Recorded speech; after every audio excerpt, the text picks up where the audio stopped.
The Los Angeles Lakers have started the season 11-4, putting them within the top 6 in the Western Conference. That top 6 is exactly where Los Angeles wants to be, as it would keep them out of the dreaded play-in game. Now, the season is still young, but the Lakers are right where they want to be. LeBron James made his return to the court on Tuesday night against the Utah Jazz.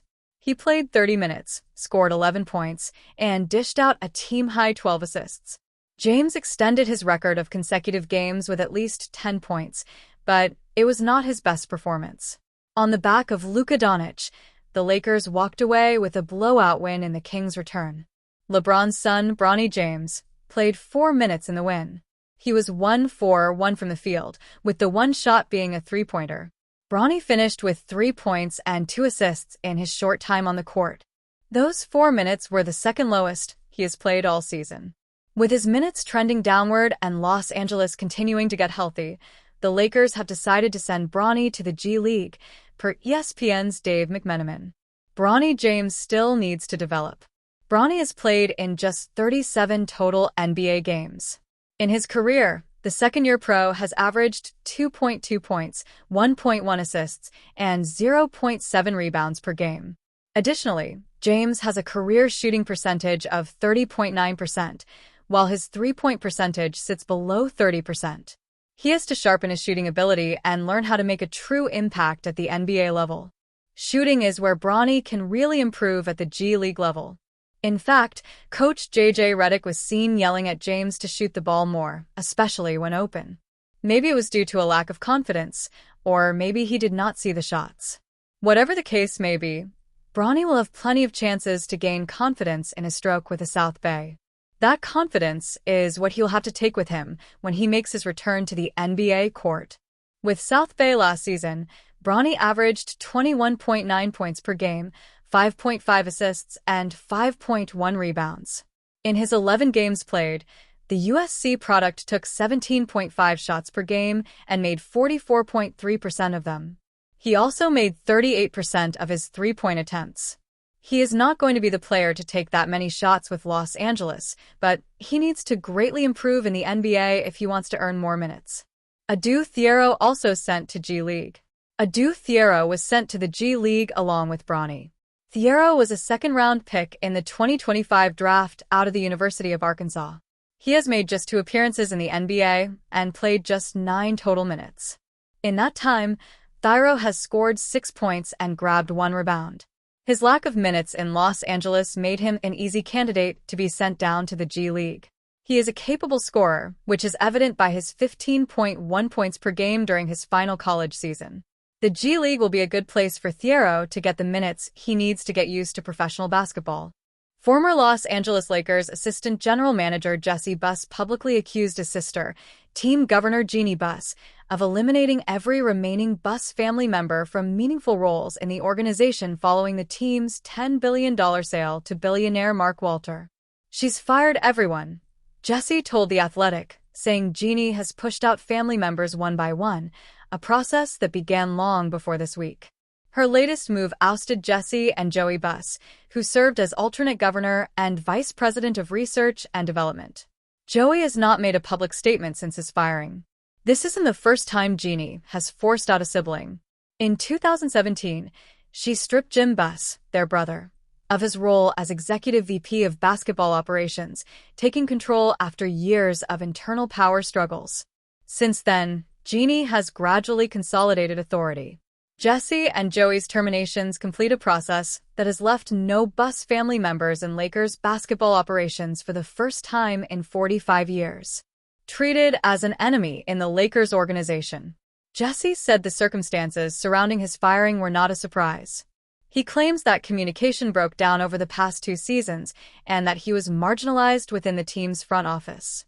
"I kind of felt siloed dating back to before the 2023 draft," he said, adding that the alienation happened while he was battling private health issues. He said the environment around Jeannie treated him as a threat rather than a collaborator. "It kind of felt like I was being treated like I was working against them, like an enemy." He insisted that his only loyalty was to the franchise, not to personal ego or credit. "The only thing I ever wanted was the most success for this team," he said. Jesse claims Jeannie is breaking their father's vision. Jesse said their late father, Dr. Jerry Buss, envisioned a future where Jeannie ran business operations and Joey and Jesse ran basketball operations together after Jim retires. That was something discussed over 15 years ago, he said. Joey and I were going to help run the basketball operations department. Instead, he said, Jeannie chose a path that removed the siblings entirely, just as she did with Jim Buss when she took total control of basketball operations in 2017. Ownership sale solidified the family split.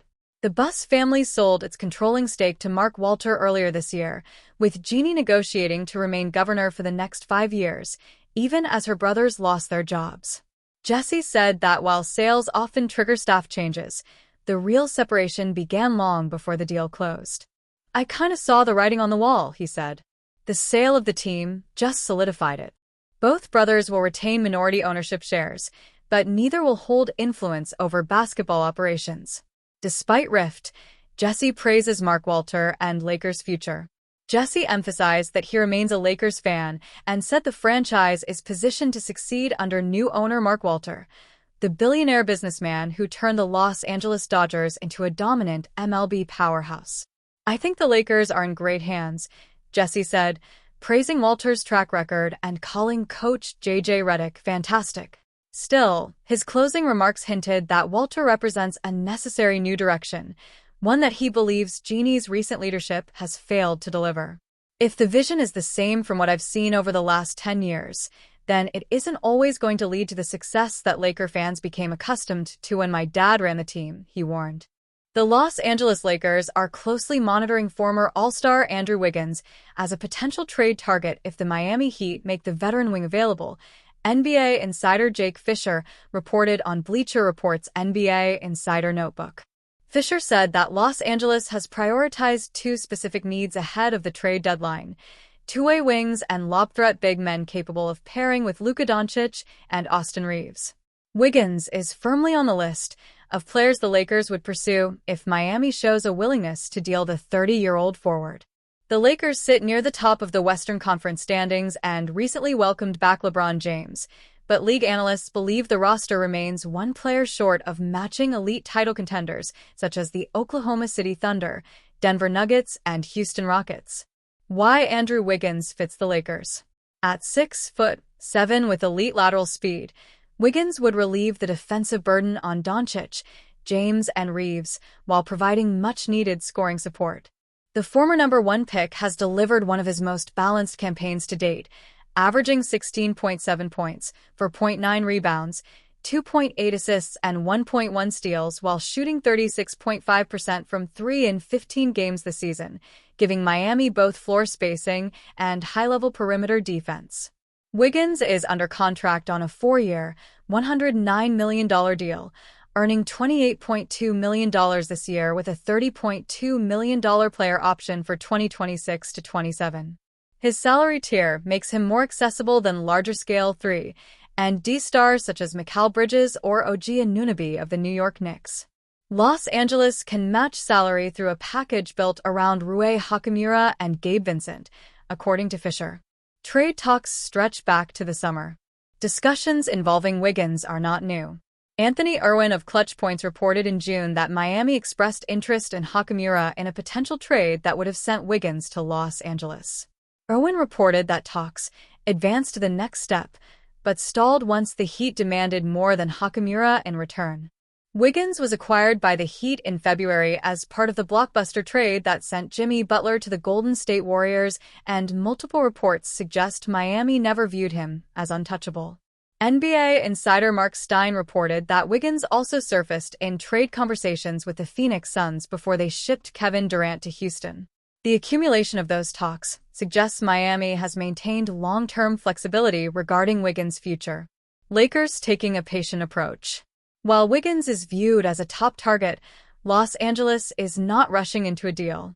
Fisher noted the front office remains in wait-and-see mode as the roster stabilizes with James back in the rotation and big man DeAndre Ayton playing better than expected since arriving in Los Angeles. The Lakers are still going to be in a little bit of a wait-and-see mode, Fisher reported. See what this group really looks like before they push their chips in. The timing of a move may depend less on Los Angeles and more on Miami's willingness to make Wiggins available. If the Heat open bidding, expect Pelinka to act fast. With James nearing 41 and Ayton off to an efficient start, the urgency to maximize the Lakers' current window is rising. If Miami begins entertaining offers, league insiders expect Lakers president Rob Pelinka to be among the most aggressive suitors, valuing Wiggins' playoff pedigree and defensive versatility. Should the Heat decide to move him, the Lakers could make their push for a two-way wing upgrade they've been seeking since Doncic signed a 3-year, $165 million deal in the summer.